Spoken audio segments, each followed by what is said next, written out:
Hey guys, it's David with Cars and Code. In this video, we're going to actually implement view model first navigation. So when we go to one view to another, each view model is going to be navigating by use of another view model. So in order to do that, let's first create a iNavigator class. So iNavigator is going to be our navigation. That's going to have a one-to-one correlation with the iNavigation object that Xamarin Forms has, or an iNavigation interface, I should say. So every method that the iNavigation has will have a corresponding one in our iNavigator. The only difference is our iNavigator is going to use a view model, whereas the iNavigation that Xamarin Forms provides is a view-based navigation. So let's first create that interface iNavigator, and then we'll create the object navigator. In order to do that, we're going to create a new folder called services. So our iNavigator, I already have created these methods, so I'm just going to paste them in so I don't have to do a bunch of typing. So we're going to have our pop async, pop to root async, and then push async and push modal async. So we're going to add this using, and now let's actually go create our navigator object that implements this interface. Now our navigator object is going to need two other objects to do its work. First, it's going to need the iNavigation interface from Xamarin Forms so it can actually do the navigation. And it's also going to need our view factory so it can create the actual pages to use with Xamarin Forms iNavigation. So let's inject these into the constructor. Now our iNavigation interface is going to have to be lazy, and I'm going to explain why that is a little bit later.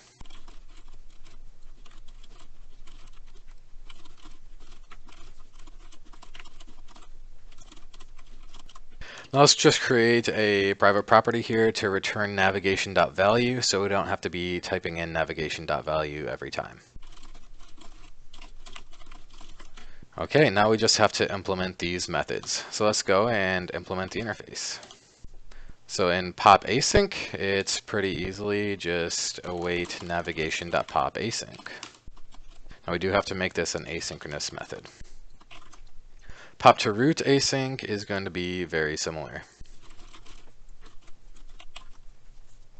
Now we get a little bit more complicated with our push async method. So this is going to have our tview model, and our tview model is going to be a class in an iView model. Now here we can use our view factory to create our view from the view model. And then we can just use the navigation object to push that page. And we can do pretty much the same thing for push modal async.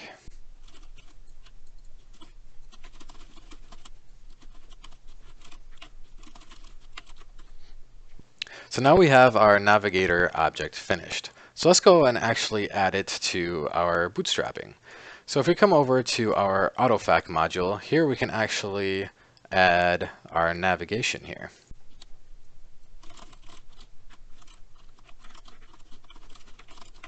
And the last thing we're going to do is register the iNavigation object of Xamarin Forms. And this is why we're going to have to do it lazy. This bootstrapping is going to be happening before the application is actually loaded. Because if we look at our bootstrapper, our configure application is done here later.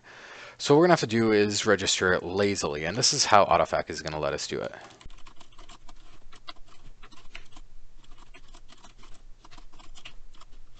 Now what this is saying is, as soon as we require this iNavigation object, we're going to come over and run this method to get it.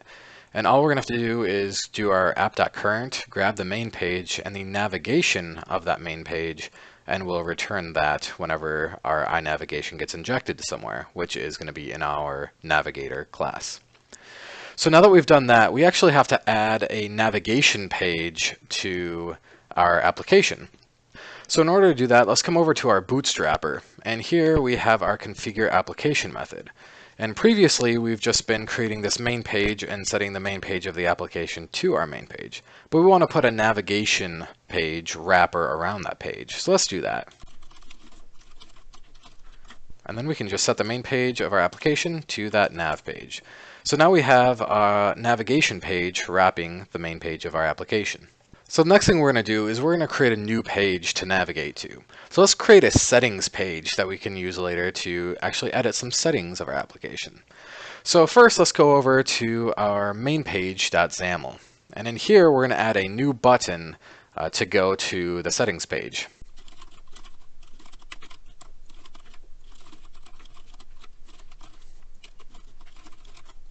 So we have our new button that's going to say settings, and when we tap on it, it's going to call this settings command that we don't have yet. But before we create the settings command, let's go and actually create this new settings page that we're going to be using. So in our pages, our views, so we're going to come over here and add a new settings page. Now our settings page, we're just going to have one label, and our text is going to be binding to a variable on our view model called main text. This is just to show that our new binding is going to be set up correctly. So now that we have our settings page done, let's create our settings view model. So this is just going to be a public class, and we're going to again inherit from base view model. And there's just going to be one property on here called main text that's going to return settings. Okay, so now we have our view model and our view. So now let's actually set it up in our bootstrapping. So let's create a new module called settings module where we're going to register all of our classes.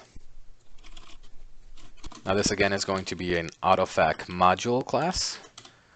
I want to override the load method as before. Now in this load method, we're just going to be registering our settings page and our settings view model.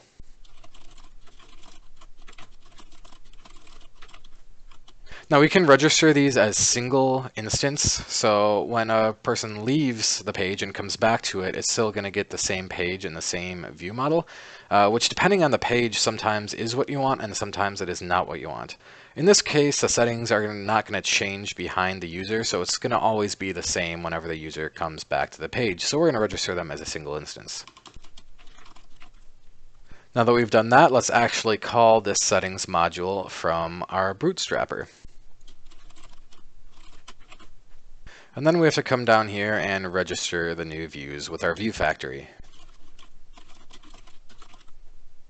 And the last thing we're going to have to do is come back over to our main view model and add that command.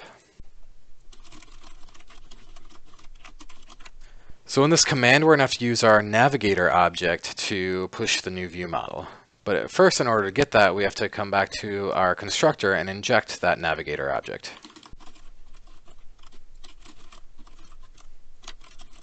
Now we can use that navigator to go to our new page.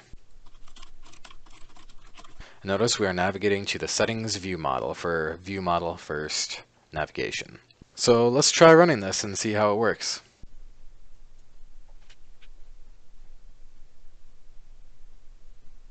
So here we have the page again. We can hit calibrate and move the data around like normal. But now we also have the settings button. And if we tap the settings button, we can go over to the settings page and we can see we have the binding set up correctly. So we have the settings text being displayed here.